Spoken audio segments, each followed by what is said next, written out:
2023. It is 6:01 p.m. and it might be 6 o'clock actually.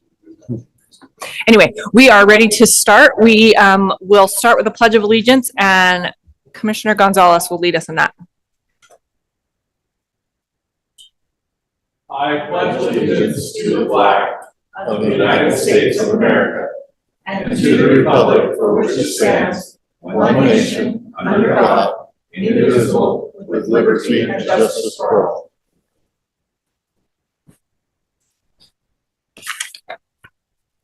Okay, before we get started on our items, we'll have a roll call. We'll start with Ms. Wallen. It's on the stick. It is now? Oh, They're new mics. Raylene Walling, no conflicts. Robert Knudsen, no conflicts. Lisa Jensen, no conflicts. Daniel Gonzalez, no conflicts. Melissa Kendall, no conflicts. Okay, we have 3 items on our agenda tonight. All 3 of them are legislative, which means we will be hearing them and making a recommendation to the municipal council for these decisions. We will start with item number 1. Provo City Development Services requests approval of general plan text amendments to Appendix C, which is the Annexation Map and Policies, in order to update zoning standards for agricultural lands. We'll have Mr. Ardmore present that to us. Okay, thank you. This should be a brief presentation. It's just so the issue at hand is currently when you annex in land in Provo City, it goes to the least of the zones for what the use is. The standard policy right now is to bring in the land as open space parks and recreation zone. As we looked at this, and there's a lot of areas in annexation areas 5 and 6 that are currently agricultural in nature and would perhaps come in as agricultural. And rather than having them come in as open space and then having to do a rezone, we thought it would be wise to amend Area 5 and 6 policy to allow them to come in as agricultural zoning, A1 zoning, when they choose to annex. So that's what's before you tonight. And that's all I have. If you have any questions for me. Commissioners, do you have any questions for Mr. Ardmore? Do you think this makes it easier to protect agricultural land? Yeah, I mean, it's one less step that's getting in the way of someone wanting to come into the city for agricultural purposes. So yeah. Is it just 5 and 6 that have the possibility of bringing in agricultural ground, or? Yeah, so most of 4 is all protected anyway. 2 is mostly wetlands. 3 obviously is the bay. So okay. So yeah. What about Area 1? Area 1, I think that would most likely not come in as agricultural. That's the county property right now, and the grading and things like that. Where that gravel pit. it is. Okay. Oh, Mr. Pepperoni. It's only in 5 and 6 where we have this language that says that annexation has to first come in as open space. So that's why we wanted to have this clarification, because this scenario wasn't really anticipated by the city council when we came up with this language on those 2 areas.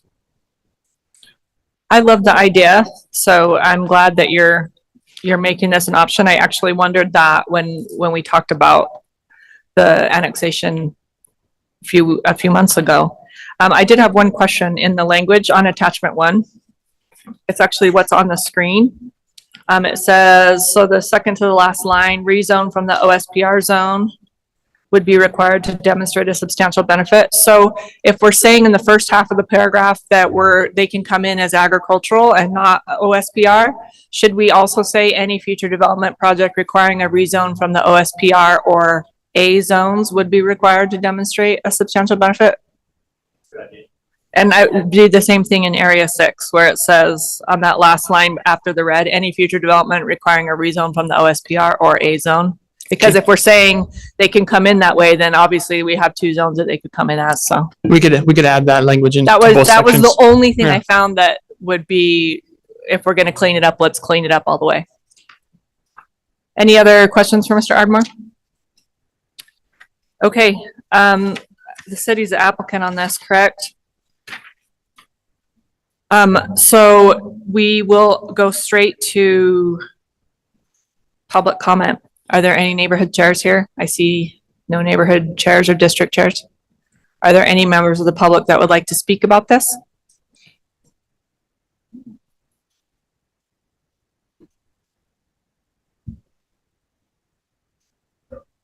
Hello, I'm Ginny Smith. I live 5440 North Canyon Road in Provo. We are in that area of area 5 and 6. We have property up there and we're farmers. And I just want to speak in favor of this because it besides some of the obvious things that have already been said, it really says that agriculture is as important in this area of the city or the county or that area as it is in the Southwest or somewhere else, and reinforces the idea that serious agriculture is important and that it shouldn't be an extra hoop just because you're not a brick and mortar business to come into the city. Thank you. Thank you. You were here a month or so ago, right? Okay. Yes, it was. Just remembered. Thanks.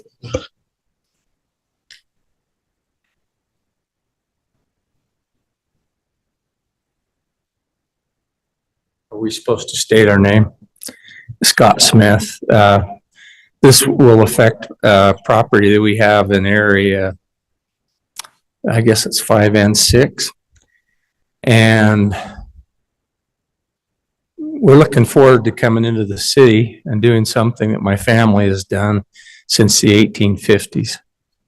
And that is farm. And we enjoy that right now as a family. Everybody has come together. They've had, we've always farmed, but we're doing it full time the last 40 years and allowing my children to come in too. As we have kids, when I say children, they're in their 30s and 40s, but they have an interest in farming, and we have grandkids, and this would give us the opportunity just to continue doing what we're doing. Thank you very much. Thank you. Any other public comment? Okay. I'm going to close public comment with confidence since there are no other public members here. And commissioners, we can discuss this item.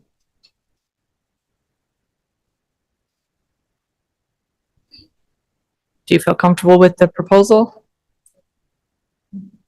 Anything you would change about it?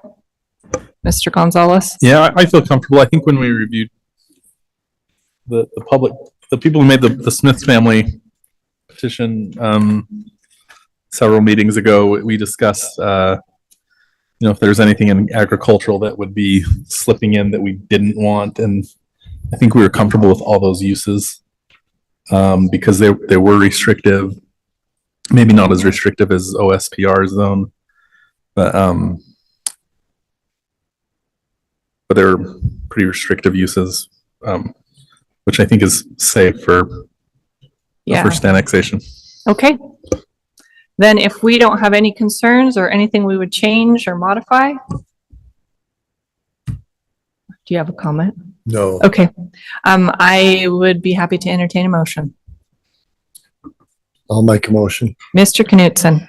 I make a motion that we send a positive recommendation to the municipal council for item number 1, Provo City Development Services requests approval of general plan text amendments to Appendix C, Annexation Map and Policies in order to update zoning standards for agricultural land as citywide application.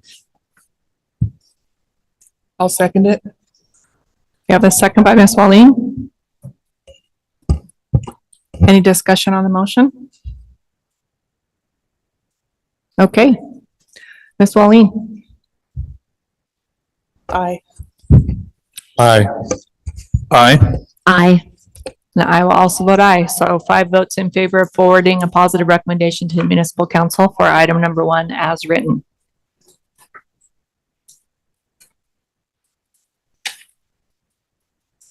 All right, item number 2, Provo Development Services requests to amend the downtown master plan which is General Plan Appendix S. This has citywide application. Mr. Weaver will present this to us.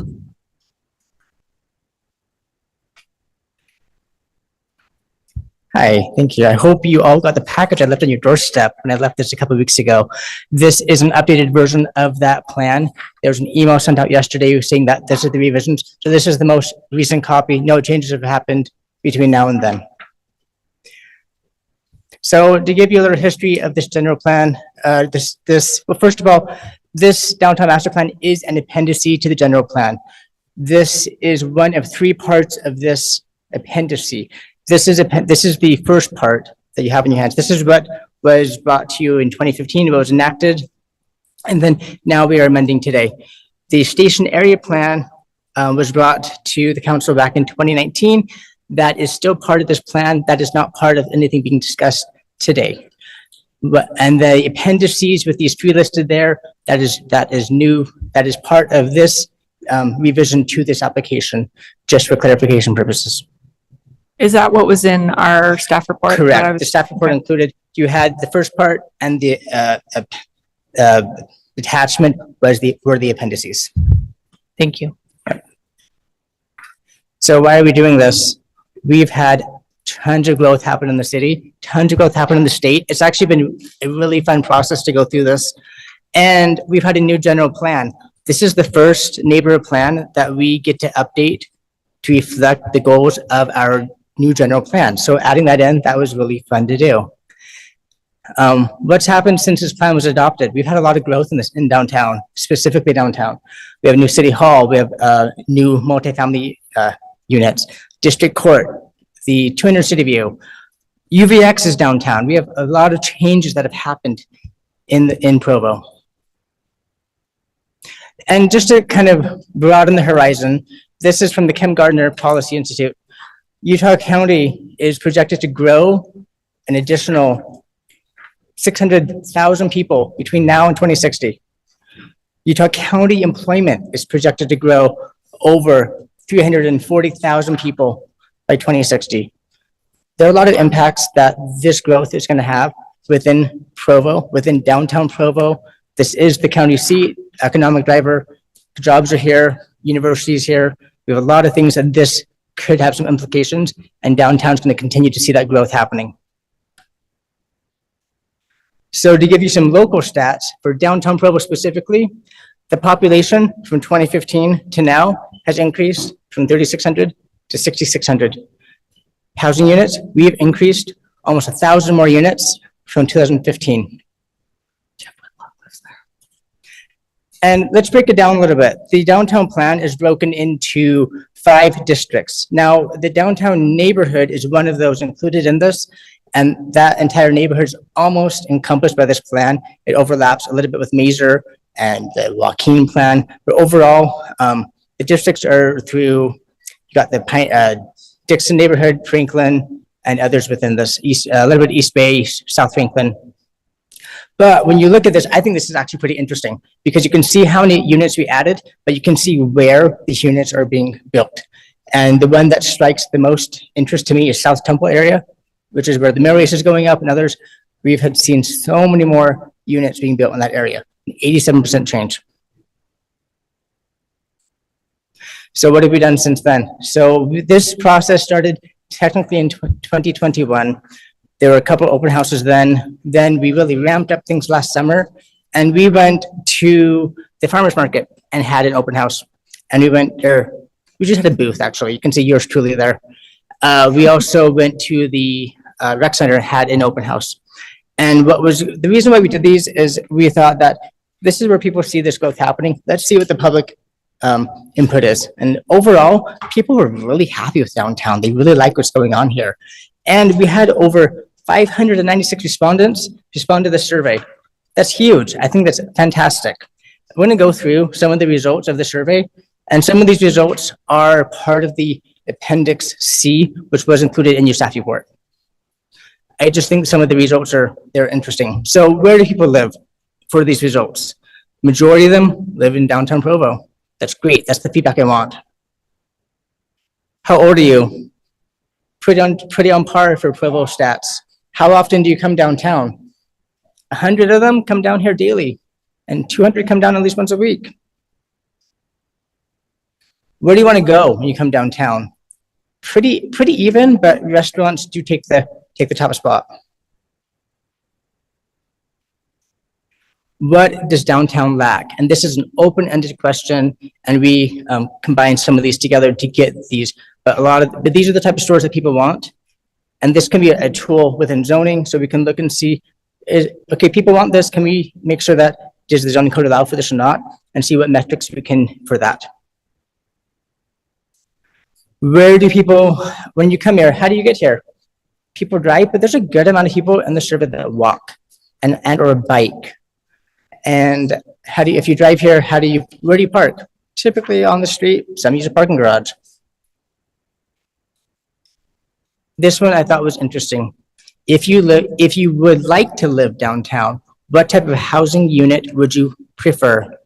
And more of them would like a townhouse, and then condo, then apartment.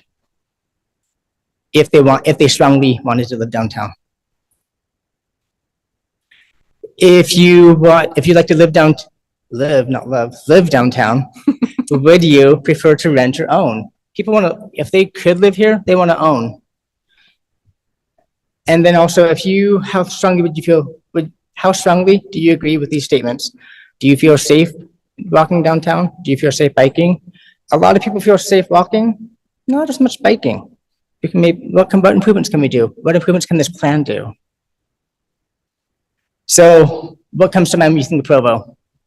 It's cute, it's fun, historic. Of downtown Provo, let me clarify. Busy restaurants, traffic. What are your favorite changes? Temple, the murals, restaurants. We have a lot of great things happening in downtown Provo, and the residents are seeing that. What do you least like?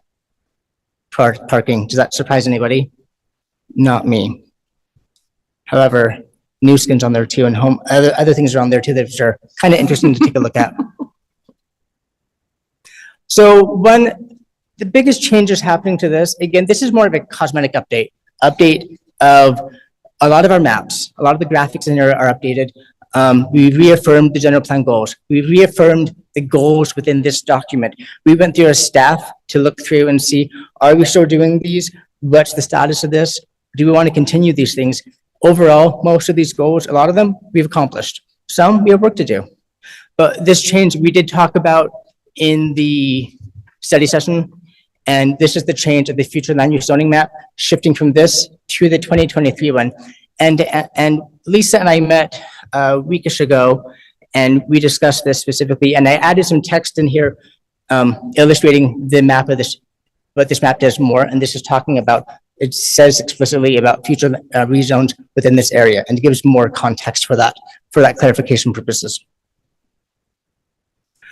Another thing, we did discuss this in the study session about this map and about the importance of gateways. We are starting our gateways plan. We actually had a kickoff meeting today. And so some of the language within this plan talking about gateways and focal points, we're going to use some of that as we layer this on with our future gateways plan. And we saw the importance of keeping this map. So now what? Planning commissions now. So some changes to this document could include, based on feedback and what I heard from you today, is I've heard from a couple people, the cover photo needs to be updated. I acknowledge that that photo is outdated. It is Gloria's on it. We could update that, and I can do that pretty easily. Another update is we have these 5 districts. One of them we named, it was transit district, parentheses TOD. We moved the TOD because we want to change ITOD to a TOD zone.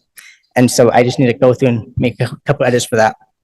There is a simulation graphic for 100 South that shows how that street could develop. That is another graphic that I know I do need to update. I just have not quite had the time yet, but I will get to that. And any changes you have today, I'm happy to go into. But I do want to, I talked with our Parks and Recreation Department, and they had one other comment that I told them that I would verbally tell you guys today. So in section 4 is the open space section, the green header at the top. And that's where we're talking about parklets and open space and parks in the city. One thing that they would like to see this plan discussed, it says, I'll say in quote, the downtown master plan now discusses parklets. It would be wise to mention the management of these spaces, at least briefly in the downtown master plan, and then in reference the downtown streetscape standards for details and specs. We are currently having some conversations about, so we're seeing a demand for outdoor dining and other things, and we're looking at the best ways to manage this and or having these areas within downtown designed properly. And so that's what they're referring to. So if you like that feedback, I'm happy to also include that in this plan. And I think so that's all I have for the presentation right now. But I think for ease of, if we need to go through the document, maybe if we go through page by page, so we're not all flipping back and forth, that might be easier if you have, on whatever feedback you have today. Okay, commissioners. We've had like this document, I think, for a month almost, right? Mm-hmm. So if you have any comments that you would like to make, any concerns, questions, now's your chance.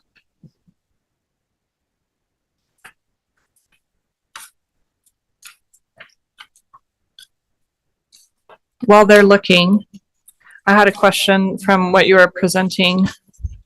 That map that I now can't find that has the gateways on it. Mm-hmm. There it is, page 33. In the gateways meeting today, you presented 12 gateways. Mhm. And you said you were going to use this language when you talked about this in the downtown master plan. So do you need to make your map align with those 12 gateways instead of these gateways and focal points and nodes? So those are gateways into the city. These are gateways into downtown. Okay, perfect.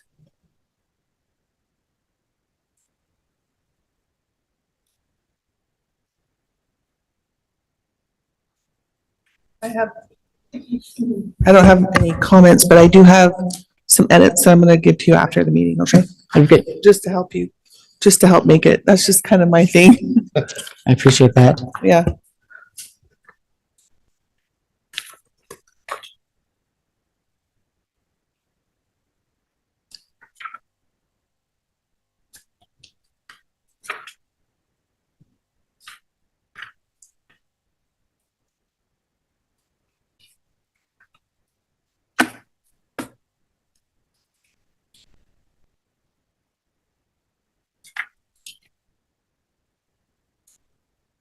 Is the TIMP neighborhood plan, is it abbreviated or is it called TIMP? Tim, It is.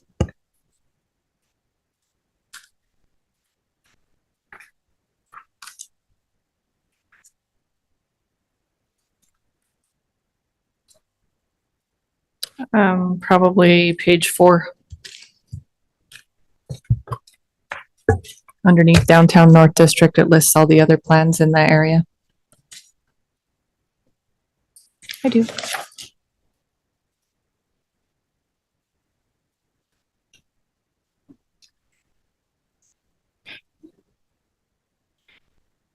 Lisa, page 4 just lists the neighborhoods that this plan encompasses, not those neighborhood plans. The document that talks about other neighborhood plans or the page is going to be at the end of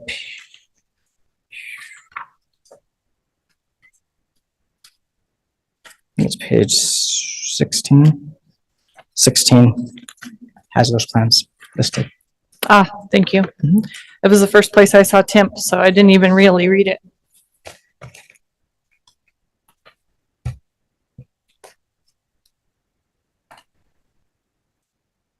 And I guess one question I have for you is, for feedback, do you want this cover photo updated? I'm happy to do so if you want to discuss that.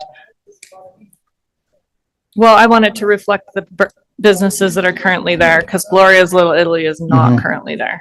So, and UVX technically, I mean. And UVX isn't shown. Yeah. Lund Optical will probably be there till the end of time, but I think one thing that was really great with this. Gandolfo's isn't there either. So. Correct. was going through and being able to update this plan with photos in Provo. And that was really great to see the fruition of this plan and the efforts that have happened for this. Have you made any of the edits that we talked about on Yes. this right here? Yes, Did you decide not to do that? The sign and that didn't really show any of the signs that you were Correct. talking about? Yes. You decided to leave that one alone? Mhm. Okay.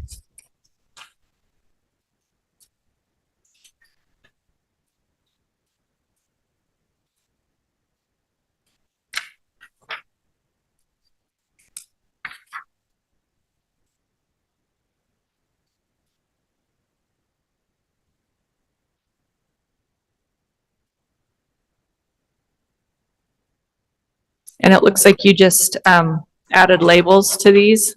Those are new, right? The figure labels, no, the schematic street sections. that was always there. I was blind.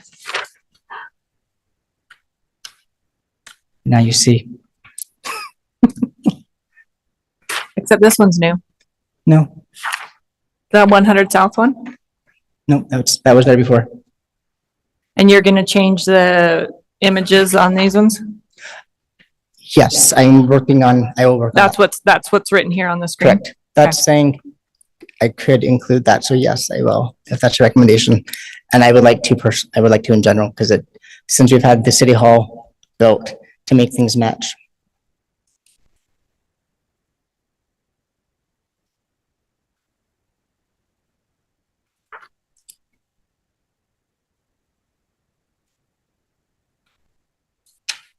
Commissioners, do you have any feedback you'd like to share right now?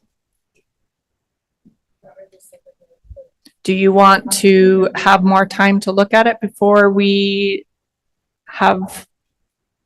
Actually, I'm gonna let you keep looking at it. We'll see if there's any public comment from all the people in the room, and then we will decide what to do. Okay, the city is the applicant on this one, so we'll go straight to public comment. I do not see any neighborhood representatives nor public. So we'll just sit here for a minute and make sure that I'm not mistaken. Anyone who would like to speak can come up to the podium. Okay. Due diligence. Commissioners, yes. One more comment really fast. So we did, one thing that with this plan that was really interesting that we did meet with Quinn Peterson of DPI to discuss this plan, and that was a really good conversation. But And another that thing, stands for Downtown Provo Inc., Incorporated. kind of like the Downtown Alliance organization. And another thing that we did with this plan is we met with the police department's COP office, because one thing I wanted to kind of think about was, could we do something in the planning that could also aid other departments? And what if there's a perception of people not feeling safe? I wanted to discuss that with them, but overall, the police department said that they didn't really see, people didn't have issues with that too much. So it was not something they wanted to have included. Okay. Let's do this.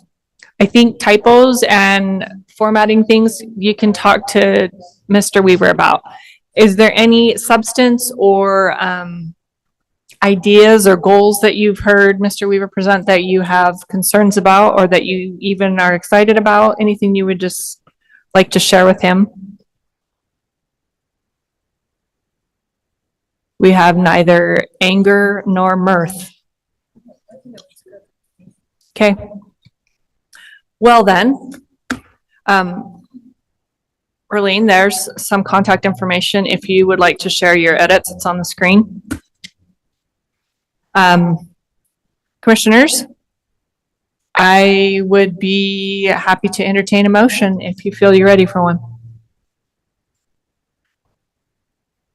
I went through this very fine-tooth comb with Javin, and I was so excited as I read this, like for the same reason you can see that his enthusiasm for this, that you could see the positive things that have been happening in Provo and how I feel like that's a great example of why having a plan like this when done well, can be a great guiding document because most of the good things we've seen happen downtown came from that other one. And this is just carrying it forward, like sifting through and cleaning it up. So I'm excited about it. Do we have a motion? Mr. Gonzalez? Yeah, I have a motion. I move that we recommend item number 2, Provo Development Services request to amend the downtown master plan, general plan appendix S, citywide application. That we recommend it to the municipal council approval. Okay, we have a motion by Mr. Gonzalez to forward a positive recommendation to the municipal council for item number 2 as written. Do we have a second? I'll second. Mr. Knutson has seconded the motion. Do we have any discussion on the motion as stated? Okay, we'll start with Miss Walleen. Aye. Aye. Aye. Aye. I also vote aye. So 5 votes in favor of forwarding a positive recommendation for item number 2. All right, item number 3. Provo City Development Services requests ordinance text amendments to chapter 15.20 landscaping requirements. This has citywide application and Ms. Sassel will, how do you say your last name? Salzol. Salzol, harder on the Z. It's Okay. a weird, like Salzburg, if that helps. Okay. Yeah. Miss Salzol Yeah. will present this to us. Back in March, a group of different departments, including Development Services, made a pitch to council about some different water programs we could create as a city, and council directed us to pursue those. One of those was reviewing the landscape codes to make sure that we were encouraging the sorts of landscaping we want for water-wise conservation and wise use of outdoor water. We did this a few years ago. As staff went through, we found we didn't need very many updates. We are pretty comfortable with the code as it is. We're pretty confident it's doing a good job as it's been applied. There were a few points we wanted to clean up, make more consistent, adjust some percent covers for vegetation a little bit, and then get into a little bit more heavy lifting with the parking lots. We adopted this parking lot code a couple of years ago. It served us pretty well, but it's time to just reevaluate and clean up where planners have seen people have problems. Basic objectives are just to make this easier to understand. Like I said, coming at this from a water-wise background, we want to make sure we're encouraging water-wise development and especially trees and general cleanup. There are 2 slides. This is part 1. Part 2 is on the next one. That just go through the landscape aspect, what the code currently says, and what's being proposed. We're not doing too much heavy lifting. They're all fairly small. For example, changing the vegetative coverage. I'll just run through these really quickly. Changing the vegetative coverage from 35 to 40% in xeriscape yards. Not a huge shift, but it does help make things more consistent across the board. A slight increase always helps. Increasing minimum vegetative coverage for park strips. Before, our landscape code was talking about minimum vegetative coverage, but our park strips are talking about maximum non-vegetative coverage. It didn't make sense to use both. We should just be consistent. I should note that, as you see on the bottom, trees and weeds don't count toward this minimum vegetative coverage. We aren't changing the larger policies, just adjusting the numbers on this. We noticed that the permitted landscaping materials for narrow park strips, narrower than 4 feet, did not include permeable pavers. Public Works is looking at rolling out a turf buyback program that will likely include a rebate for permeable pavers. We want to make sure that that's accommodated in code. There's also a requirement for a decorative pattern on the pour concrete. We don't feel like that's necessary or helpful. The permitted landscaping materials for wider park strips also did not include permeable pavers, just making sure that that's an option for people who want to not have any water go out, but still have it permeable for stormwater. That's critical for us. Part 2 is where we get into the parking lots, a little bit heavier lifting. Again, updating to 40%, so it's just 40% vegetative coverage in whatever area we're talking about. The parking lot landscape strips, this is the biggest shift for interior and perimeter, would go from a minimum 5 foot where they are right now to 7 feet. This is to match what we have in code where we adopted that 7-foot park strip a few years ago, specifically to create healthier environments for trees where they wouldn't be as stressed in these urban environments. We think the same logic should hold up in parking lots. We're not changing the requirement for parking lots to have minimum 50% coverage. That's the same. We're just hoping we can do that by having more larger trees rather than a few smaller trees. The number of stalls between those landscape strips would shift from 3 stalls that we had with the 5-foot strips to every 5 stalls with the 7-foot strips. When we run the math, it's still about, if you take a row of parking, 80% parking lot, 20% trees. They're within 1% of each other when you widen it to 7 and change it to 5 stalls between. And we'll add some graphics and clean that up to make sure that it's reflected, easy to understand. The biggest shift is getting rid of diamonds. That was unanimously supported by all the departments that we talked with. There is no way to go from a 5x5 diamond to a 7x7 diamond and still make those parking spots around it usable. They're also difficult to plow with the snow. They don't hold much snow. They're not great for rainwater. As people cut those parking rows in half to put them next to a sidewalk or a building, they were trying to cut the diamonds in half and do a small triangle. You're not getting a tree in there. So it seems more consistent, more standard for the planners to just not allow them for now. Minor change, updating the interior parking lot tree list. Provo Power is looking at updating their tree selection guide. So rather than having to come back to you in a few months with a new list of trees, we'll just reference their guide, whatever the current version is. And then adding diagrams, moving a table around, making it easier to flow or to understand the flow.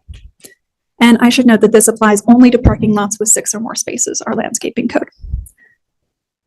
These are the diagrams. They're the same as in your staff report. I should note that in the very last section, subsection 100, there was a document control error where we had the wrong diagrams. And a floating bit of a sentence just above point 1 in the What new. page is this? Oh, this is the second to last page of the document, page 12. If you have more recently printed versions than I do, do they have the correct versions? She emailed it to us, but we don't have printed ones. Oh, never mind. I'm using the old version. Melissa, show us yours. Page 12. I'm also, Okay, hers just has more, the black line goes all the way to the end. yeah. Okay. Just note there's a minor cleanup in the graphics between some of the versions in the staff report, but you should have the newest ones. What's going to code and what's going to council are the correct versions. We can leave it at that.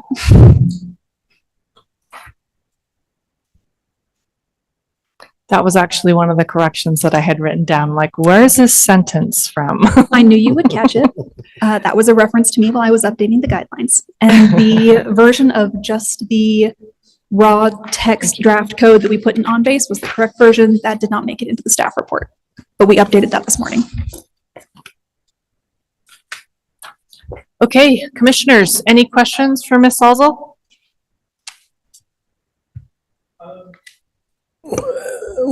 When would things take effect with this ordinance? I mean, it was for projects that we've passed recently or recommended approval of municipal council recently. Are they gonna use the old standards? If they already have their permits and their landscape for their parking lot has already been approved, it won't apply to them. So it turns on the acquisition of the issuance of the building permit? Mhm. Okay, or the project plan approval or whatever? Yeah. Okay. So would this not apply to just your run-of-the-mill single-family home redoing their landscaping? No. Okay, because all the notes I Oh, made. sorry. I thought you meant simply the parking lot ones. This run-of-the-mill the- family doing their All landscaping. the landscaping standards and the materials and the coverage and I'm just thinking, I've seen a lot of xeriscaping around town that somebody, a do-it-yourselfer, has put in with great intentions, and it's not 40% vegetated. So I'm just wondering, is this intended to apply to those or only things that require a project plan and a review? It will certainly apply to things that require the building permit and project plan. That's part of the reason why we didn't go too high from 35 to 40 is that on the ground for most residents tweaking their landscape, it's not going to make a big difference in enforcement. But having these standards in our code, they do apply to residents who redo their landscape, whether they're coming in for building permit or not.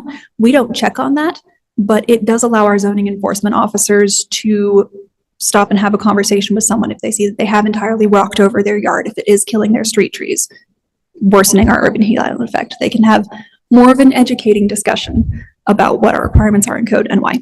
And would it have enough teeth that it would require someone to change their landscaping if they have done it with not enough vegetation? I don't know that that has been done before. In theory, it could.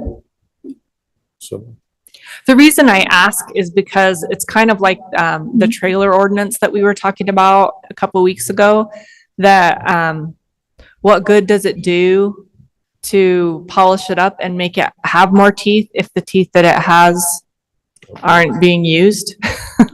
Right, and that's part Like of if what, there's violations everywhere at 35%, then changing it to 40. I understand that most of this will be applied to projects, but correct. I just always worry about putting more on the books that's stricter and we're not even enforcing what's already there. We already have the 35% on the books. I don't see enforcement changing because we're increasing that by 5%. It just makes new projects coming in, looking at this code, have a little bit of an easier time understanding the percentages, makes it more consistent. so this is basically just for businesses, stop for individual residences. Is there a different code for that? No, this applies to them. Legally, it applies Does to it? them, but no one is Okay. going out policing that or really hitting hard on enforcing if you've got 35 or 37% coverage. Right. No. I like the idea of doing away with the diamonds. I think that they cause the people who do the snow removal headaches. And I think they have to charge the people more money because they always at the end of the year say, oh, you've damaged our trees or you've damaged our cement boundaries when you've pushed the snow. And so it just adds to the cost of the business. They have to raise their prices to pay for the. Yeah, and Provo's gone back The man and who's forth. pushing the snow has to raise his prices, and so it raises the prices of the business. Yeah, Provo's gone back and forth. They had diamonds, got rid of them, brought Right. them back. Now we're getting rid of them again. I have a few questions on page 10. Yes. Actually, it's page 9 Page 9, okay. and 10, but starting with 9. I just had suggestions for those black sections on your images. Yes, Maybe you should label them 7 feet, okay, we just can to do give that. scale, since that's the change you're trying to highlight. So I don't know how you would do that, but that was one thing I thought of. And then on page 10, 3B, it says 2 feet of a parking space may have a clear overhang and count toward the required length of the parking space. I don't know what that means. What's a clear overhang? That is referring to these. No? Is that referring to the landscape diamonds? So maybe that needs to be stricken because it has to do with the diamonds? Or some sort of a, I thought it might refer to the diamonds. It does not. Let me see where it refers.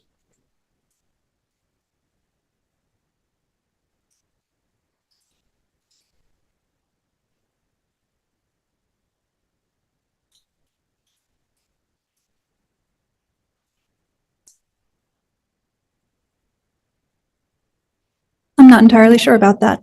Okay. Just a moment, Bill. Can we get your insight on one of these points? On this page, I'll circle the one she's talking about. We're not entirely sure what this means. It's a general requirement for all. It's not a subsection of anything. it's for parking lot landscaping.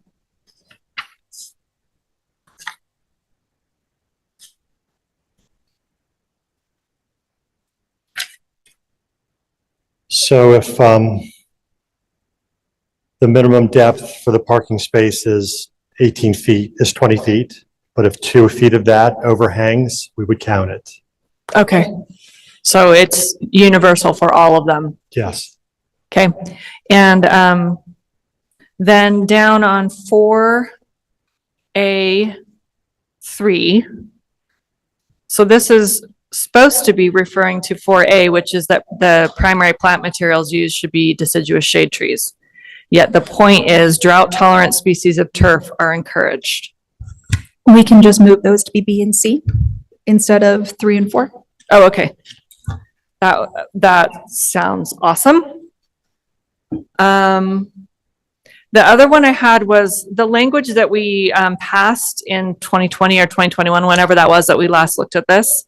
It allowed for, we talked about not having curbing around some of the parking lot strips so that the water could run off into them and be better for the plants. But then on page 11, requirement 5 says, it talks about 6-inch by 6-inch poured concrete curb controls. So I'm just wondering how that goes with doesn't curbing negate the concave slope that I saw language for a concave slope in here somewhere. And then other drainage requirements that you just listed, then requiring curbing. I know that's to protect the plants, but how does that language work with those goals? Yeah, I'm not sure. That's a good question and a good point. Public Works has been talking a lot recently about groundwater recharge. And that was the whole point of taking out those curbs, was to help that.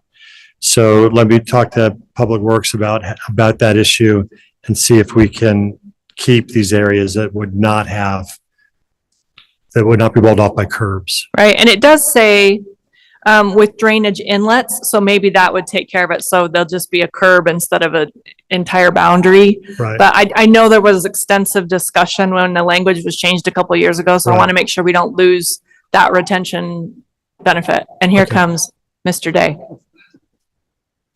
Absolutely. Did you just want to come say hi, or did you have something regarding the curbs?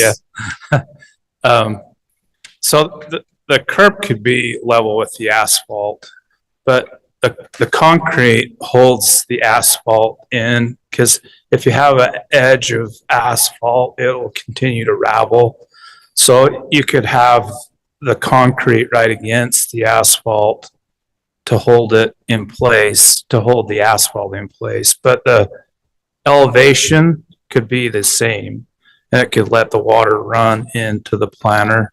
So what does 6 by 6 mean then? Because it says 6-inch by 6 inch. 6 by 6 would be the cross section, but it could be underground. It could be underground, or it could also be above ground based on whether you're bringing the water into the planter and using it for a rain garden, or if you're trying to shed it out away from it, you'd have a raised curb. Okay. So it could go either way. Okay, awesome.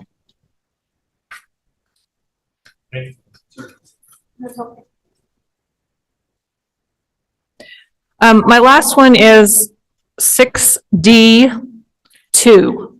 And this once again points more at like the do-it-yourselfers versus a commercial project. In which section is this? Page 6, 6D2. Thank you. This is the design standards. And it says artificial turf grass must be installed on top of a minimum of 3 inches of sand, rocks, gravel, or similar product for drainage. So how do we oversee this on every do-it-yourself project? We don't? We don't. Is that a problem to have language that's never intended to be enforced? Or are we mostly just putting it here so that if there's a problem, we can say you didn't follow the code and that's on them? Okay. All right, all my concerns were about the logistics of enforcement of something like this, because I understand the intent and I think it's fantastic to think like this and to think about the health of the canopy that we're trying to ask them for. But I just was worried about having something on paper that we have absolutely no intention of enforcing on a very small scale. And also, if you're lobbying for a job, I'm open minded. If I'm lobbying for a job? Yes. About enforcing it? Yes. First, I have to move out of Provo. All right. Okay. I just found one more. In your findings of fact, Yes. page 3, number 5, it talks about permeable pavers. Permeable pavers in park strips narrower than 4 feet reduce water use in the park strip while maintaining stormwater permeability. My question there is, if concrete is also allowed in those park strips, then why does this option matter? The concrete does not allow stormwater to reach the ground. It just creates runoff for other systems. By having those permeable pavers, stormwater can still get through to the ground. People just aren't putting artificial irrigation on it. So you're just lobbying for why pavers should be added as an option, not why that's not that that's the only option. No. Okay. So I'm like, concrete's also allowed and it does not do that. So do we want to change that? Okay. Just justifying the addition. Okay. All right, commissioners, maybe me yakking on and on has given you inspiration for questions that you have. Are there any questions about parking, water runoff, design, landscaping? Mr. Gonzalez? Mr. Knudsen? And I saw both of you shake your heads. Okay, then we will open this for public comment, which I don't even know if I need to actually go through the motions because there's not a soul in this room who's not employed by the city or a volunteer on the planning commission. Is it okay for me to just say we're not having public comment? Is it okay for me to just not have public comment and go through that motion because there's clearly nobody here? Just show that you opened public comment, there was someone here. Okay, yeah, we will open it for public comment and we will sit here and look at each other for a moment. Does anyone want to speak on item number 3?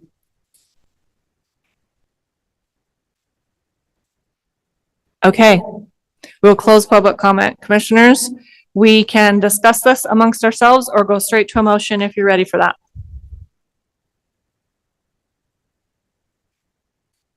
Ms. Kendall? I guess I do have one clarifying question. Mhm. 6A on page 6. It says that living vegetation, et cetera, shall cover a minimum of 40% of the unbuilt surface area within 3 years of planting, unbuilt surface area in the frontage of the property, or complete unbuilt surface area around the entire unit. This applies to the front, between the house and the sidewalk, the front side yards. Because the language says yards adjacent to a street. Is that where that clarifies what side? Yes.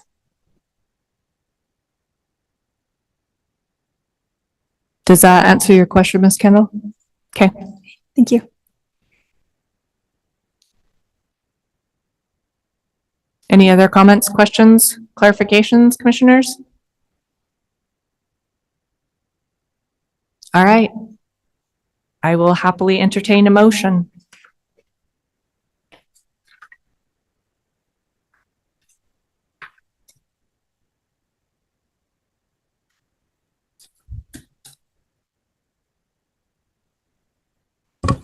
Mr. Knudsen. I'll make a motion that we send a positive recommendation for item number 3. Provo City Development Services requests ordinance text amendments to chapter 15.20 landscaping requirements, and it has citywide application. Okay, we have a motion by Mr. Knudsen to forward a positive recommendation on item 3 to the municipal council. Do we have a second? I'll second it. Ms. Wallin has seconded the motion. Any discussion on that motion? All right, then we will have a vote. Ms. Wallin? Aye. Aye. Aye. Aye. I will also vote aye. Thank you, Ms. Salzel. We have 5 votes in favor of forwarding a positive recommendation on item number 3. Do we have any other business we need to conduct this evening? Do we have a motion to adjourn? I'll move to adjourn. Mr. Gonzalez has made a motion to adjourn. Do we have a second? I'll second. All in favor? Aye.